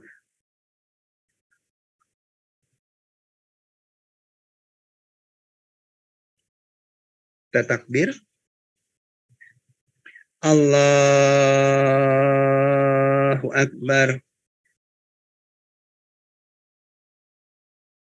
Inni wajjahtu wajhiya lillazi fataras samawati wal ardh hanifan musliman wa ma ana minal musyrikin. Kita serahkan semuanya kepada Allah. Inna sholati wa nusuki wa mahyaya wa mamati lillahi rabbil alamin.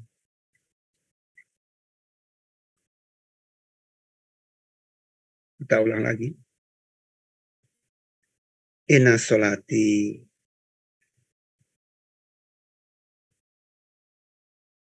wa nusuki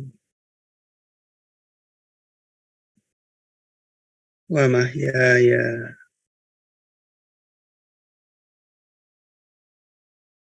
wa mamati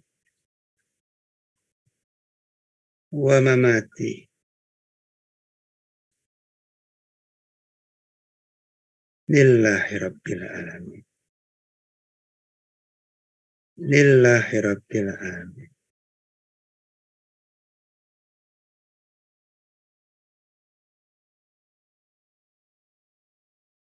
La syarika lahu wa bidzalika umirtu wa ana minal muslimin.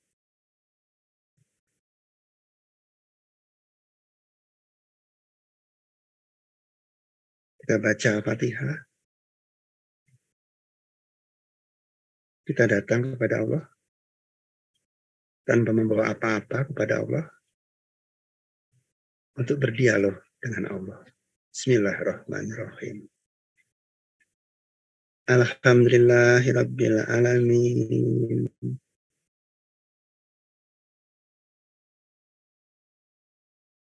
Ar-Rahmanir-Rahim.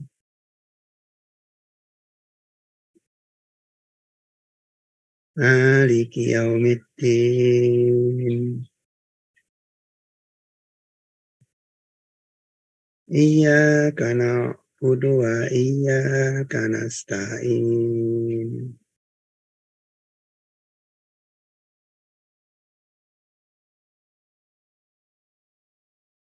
Iyyaka na'budu na'budu wa iyyaka nasta'in.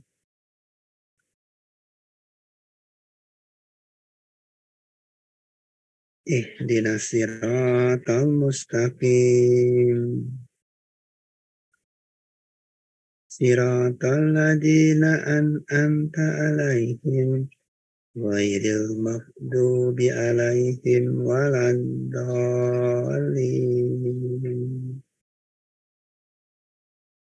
Amin.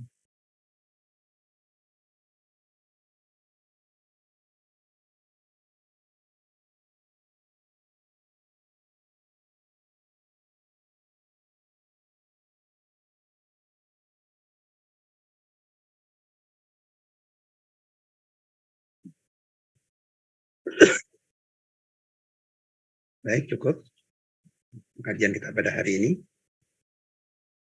Mudah-mudahan kajian kita pada hari ini bisa menambah ya pemahaman kita tentang sholat,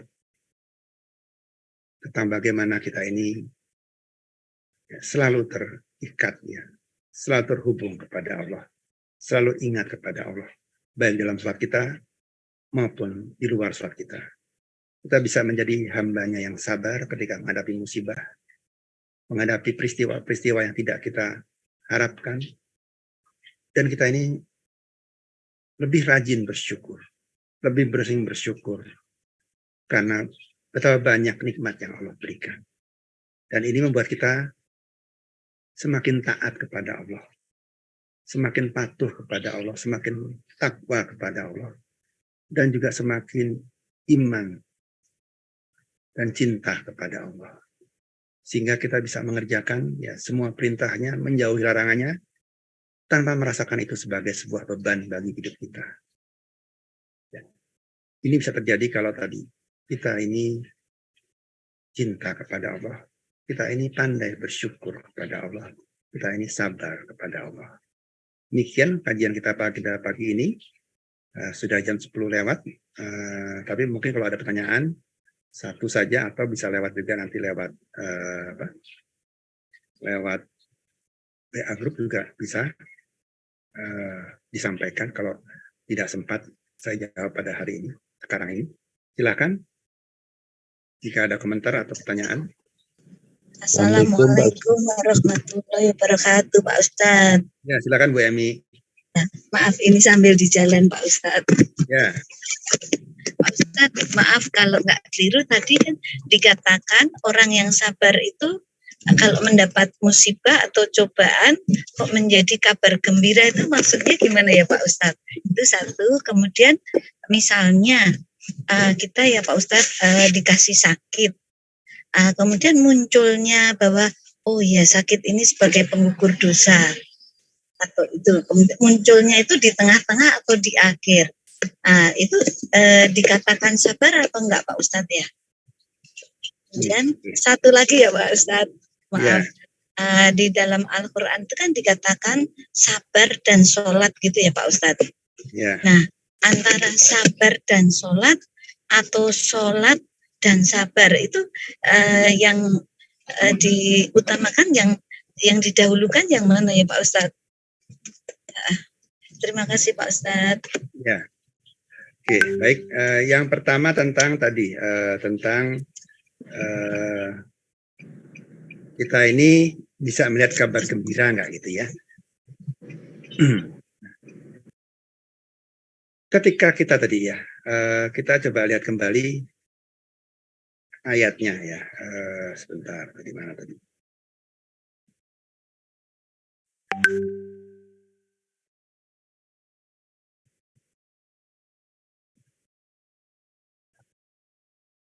Tidak ada sebuah musibah pun yang terjadi menimpa seorang kecuali dengan izin Allah.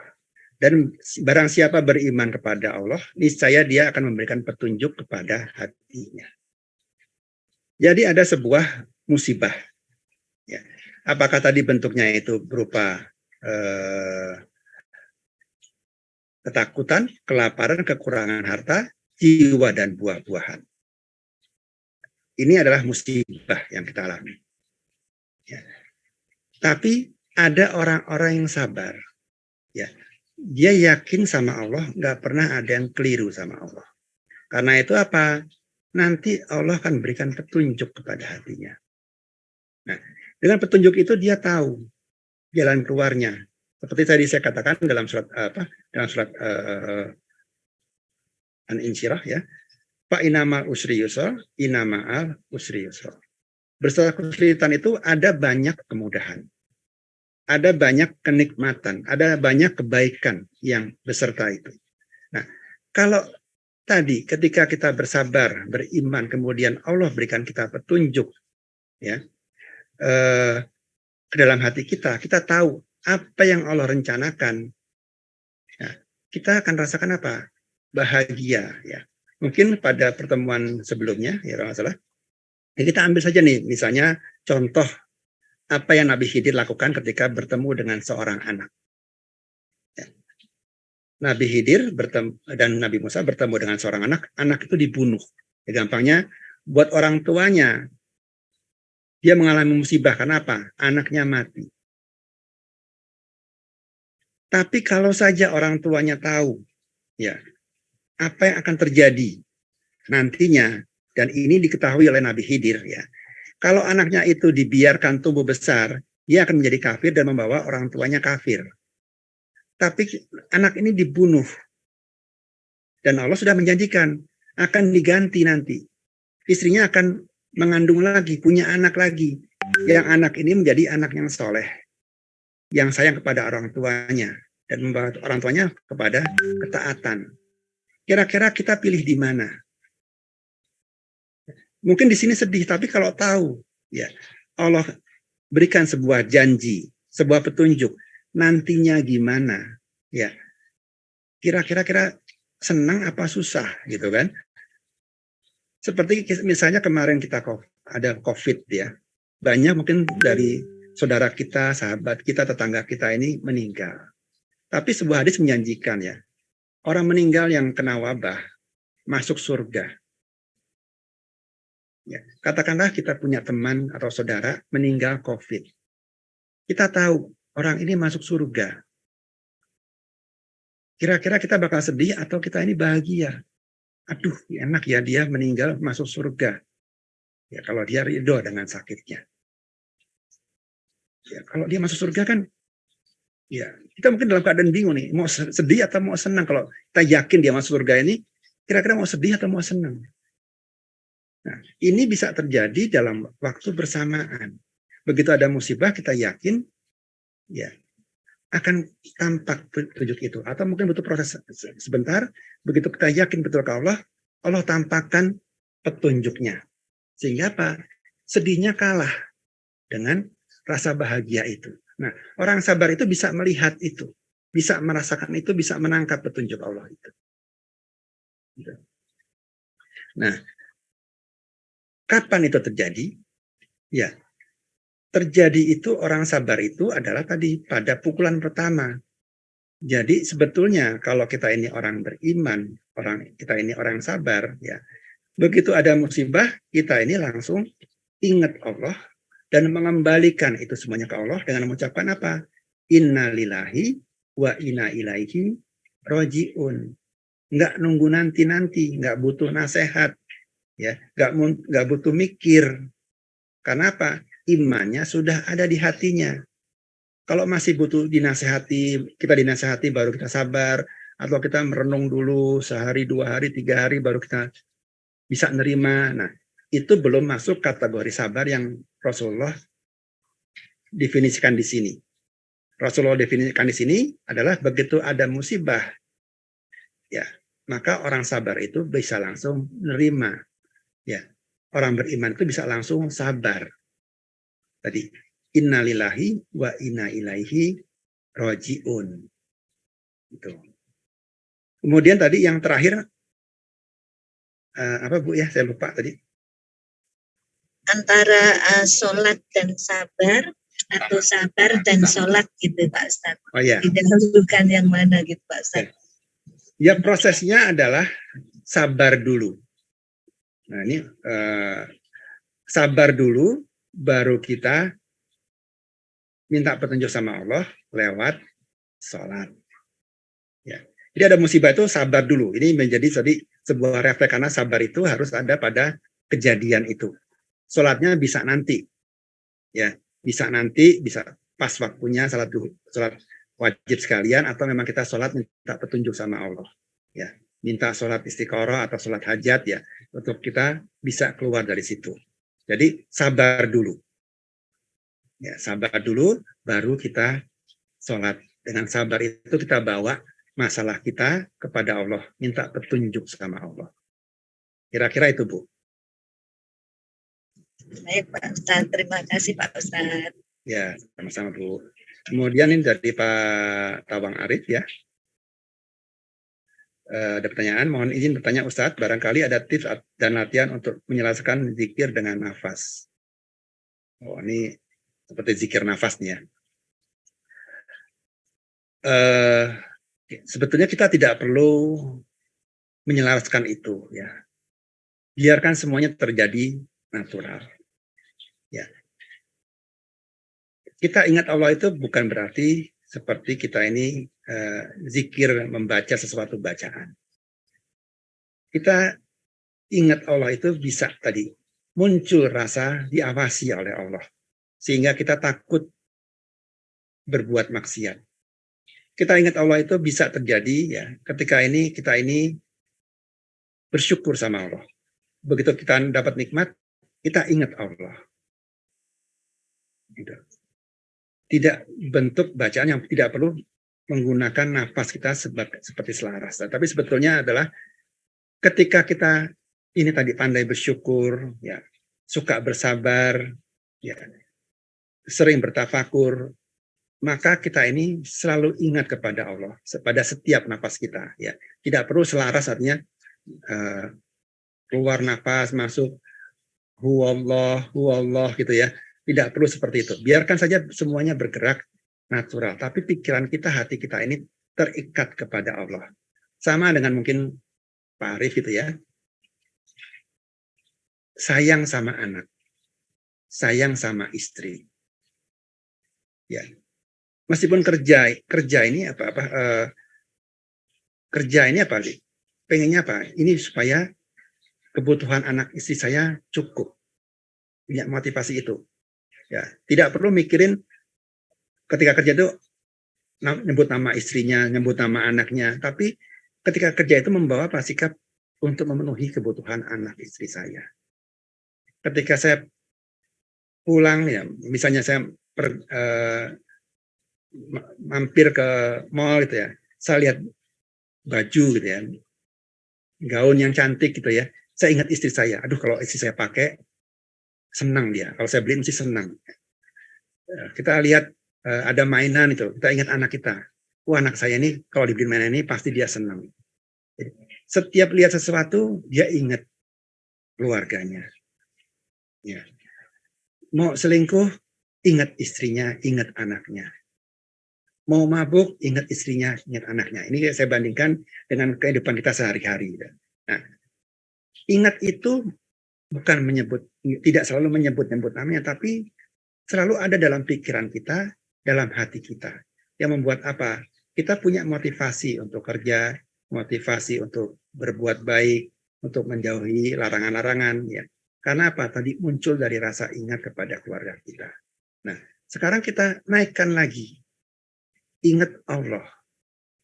Saya memaksiat, ingat Allah. Saya kerja, saya ingat, saya dapat tugas dari Allah. Ya, saya tugaskan lakukan ini dengan sebaik-baiknya agar apa? Allah tambah nikmat kepada saya. Allah akan berikan ilmu kepada saya. Allah berikan jalan kemudahan bagi saya dalam mengerjakan tugas-tugas saya, dalam mengembangkan usaha saya.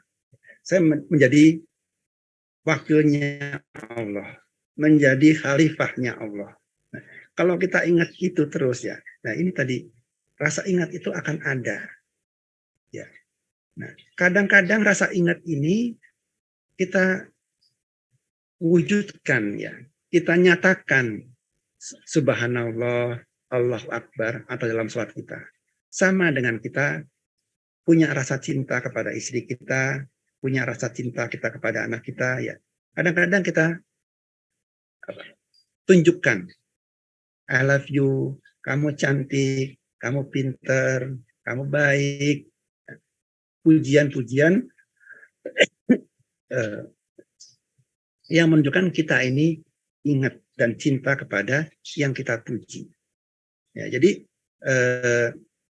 dia akan terjadi natural ya. Yang penting apa? Ingatnya ini bisa bermacam bentuk. Kita bisa jaga tadi dengan ingat Allah dengan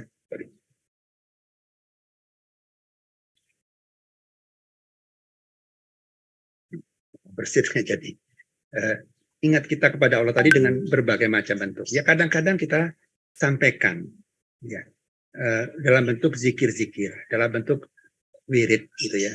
Itu menunjukkan apa? Ya sikap kita ingat kepada Allah. Ya. Tapi dalam keadaan tidak wirid pun hati kita, pikiran kita ini pun dipenuhi oleh Allah. Sehingga apa-apa yang ingat apa? Allahnya dulu. Mau maksiat ingat Allah. Ya. Mau berbuat baik ingat Allah perintahkan itu. Saya jadi wakilnya Allah tadi. Saya bilang Bismillahirrahmanirrahim itu karena apa? Saya ingat Allah. Bismillah untuk muka awal pekerjaannya, kerjanya pun tetap lakukan karena apa? Sadar karena ini adalah perintah Allah. Jadi biarkan terjadi natural. Ya, terjadi natural saja.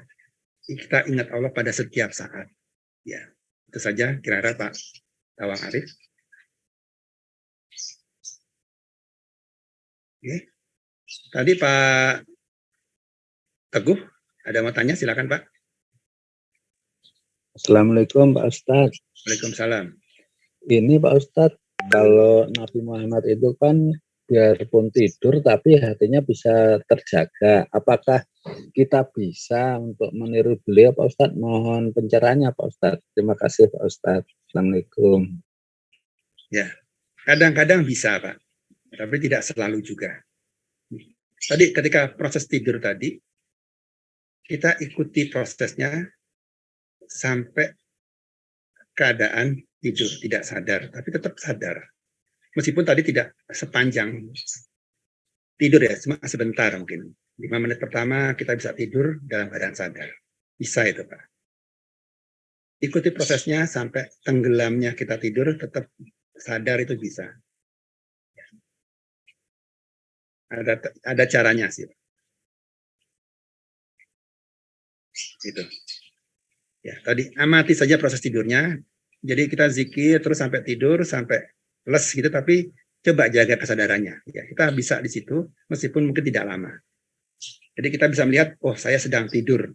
Kita bisa merasakan itu. Itu saja Pak Teguh. Ini Pak Ustadz, saya kan kalau pas tidur kan wirid itu langsung bablas, tahu-tahu tahu-tahu udah jam 3 baru bangun, jadi nggak terjaga Pak Ustadz. Nah itu yang saya nggak apa-apa. Oh, gitu ya. Nggak apa-apa. Tapi kan Bapak ketika terakhir kali sadar itu kan dalam keadaan ingat Allah. Yang penting itu nyata. Oh iya, makasih Pak Ustadz. Ya. Dari Marina Ahusna, bagaimana melawan kantuk ketika tahajud padahal sudah meyakinkan hati supaya salat itu dilihat Allah supaya berupaya sungguh-sungguh.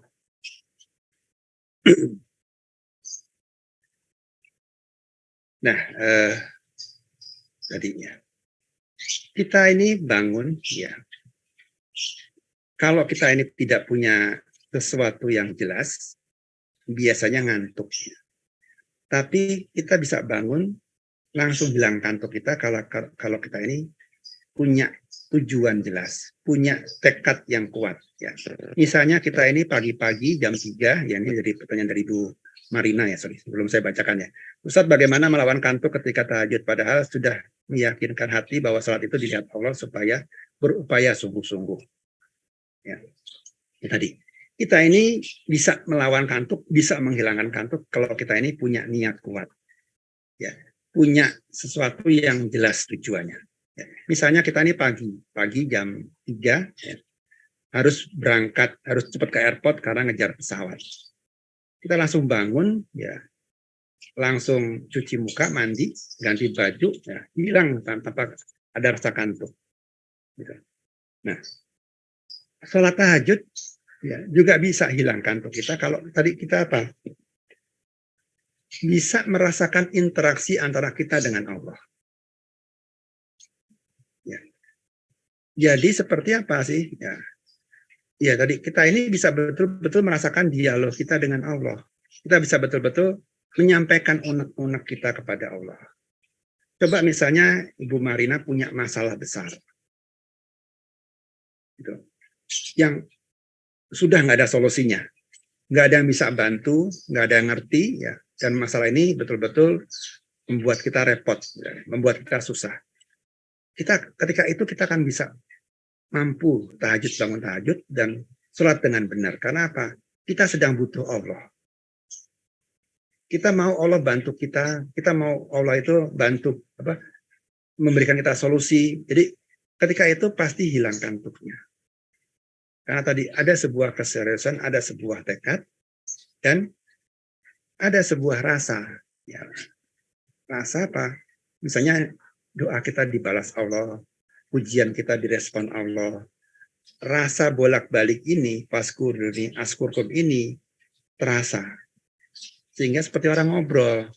Coba lihat ya, orang yang suka nongkrong-nongkrong misalnya di warung kopi gitu ya.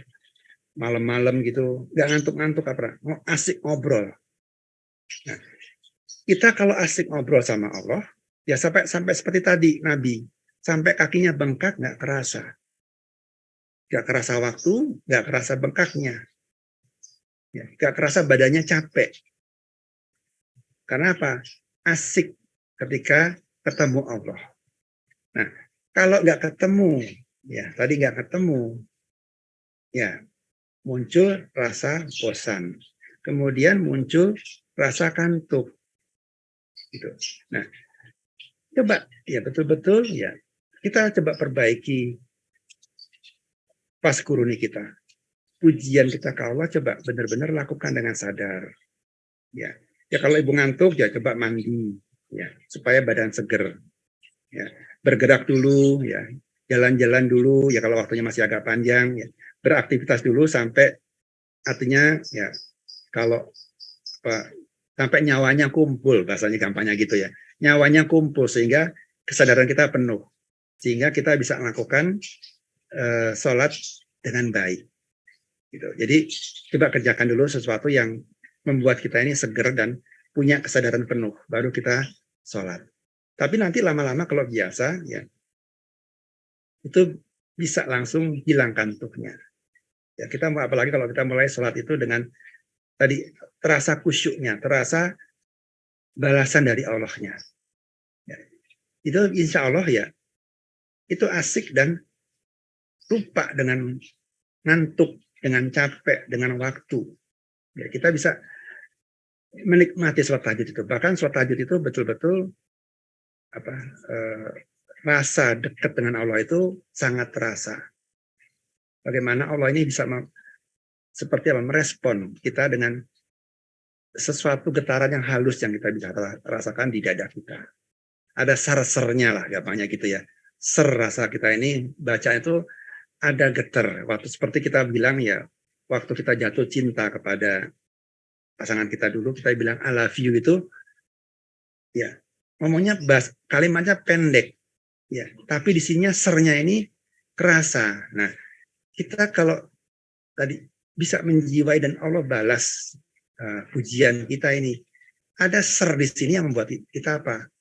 Ya, rasa bahagia di sini.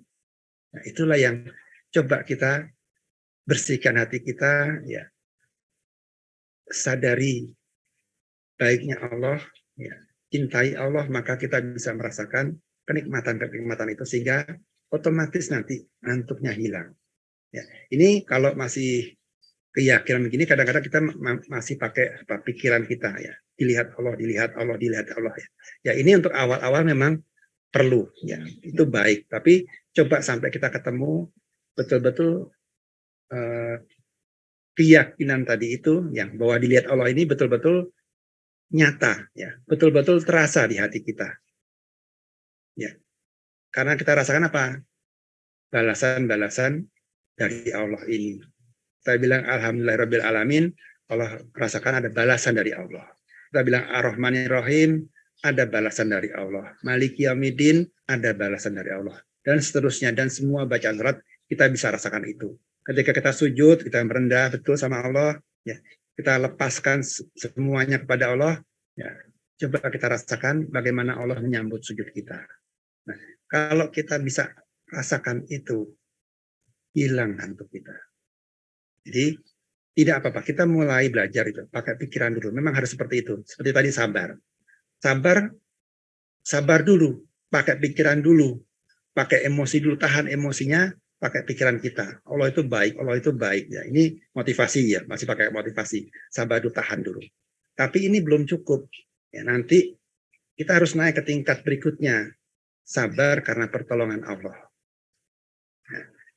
Nanti sabar beserta Allah. Ini sabar ya. Jadi ada proses awalnya adalah kita memang pakai ilmu kita, pakai pikiran kita, pakai tekad kita untuk melakukan itu. Tapi mudah-mudahan itu naik levelnya, ya, mulai merasakan pertolongan Allah, mulai merasakan bimbingan Allah, mulai merasakan jawaban Allah di sini, maka kita pun akan semakin nikmat, ya, semakin apa ya, bisa merasakan bahwa benar kita ini punya Tuhan, kita ini punya Allah loh, yang maha mendengar, maha menjawab, maha merespon, dan maha penyayang. Itu saja Bu Marina. Atau ada yang mau ditambahkan kembali? Silakan.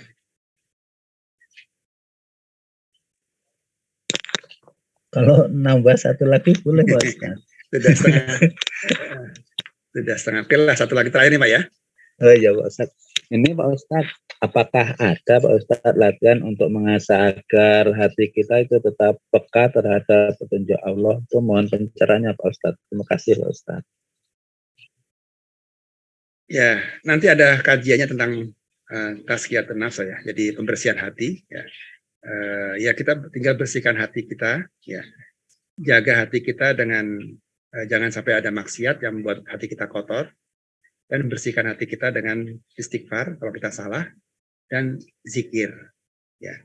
Zikir ingat kepada Allah dalam arti luas ya, bisa dengan bacaan zikir, bisa dengan sholat, bisa dengan ya ingat tadi yang tidak ada kata-katanya tapi hati kita, pikiran kita itu ingat kepada Allah. Nanti ada sesinya sendiri Pak gitu. Setelah kajian tentang kembali ini, ya kita akan masuk kepada pembersihan hati supaya kita bisa mampu menangkap tadi respon dari Allah. Mudah-mudahan dalam pertemuan berikutnya kita bisa masuk ke sana. Ya, itu saja. Oke, mungkin kita cukupkan ya dulu sampai sekian karena sudah jam 10:30. Mungkin Bapak Ibu ada acara lain ya. Jadi saya tidak ingin mengganggu acara keluarga atau acara kegiatan di rumah lainnya. Ya. Kita cukupkan sampai sekian. Kita tutup dengan doa penutup majelis. Subhanallahumma wa bihamdika asyhadu an la ilaha illa anta astaghfiruka wa atubu ilaik. Assalamualaikum warahmatullahi wabarakatuh. Waalaikumsalam warahmatullahi wabarakatuh. Jazakumullah khairan katsira Pak Ustaz. Ya, sama-sama Bu. Koti-koti.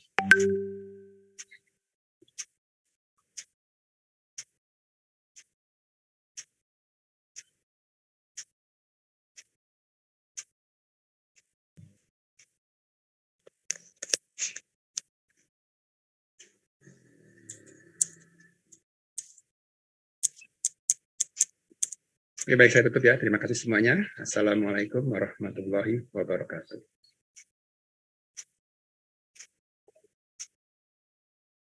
Waalaikumsalam warahmatullahi wabarakatuh.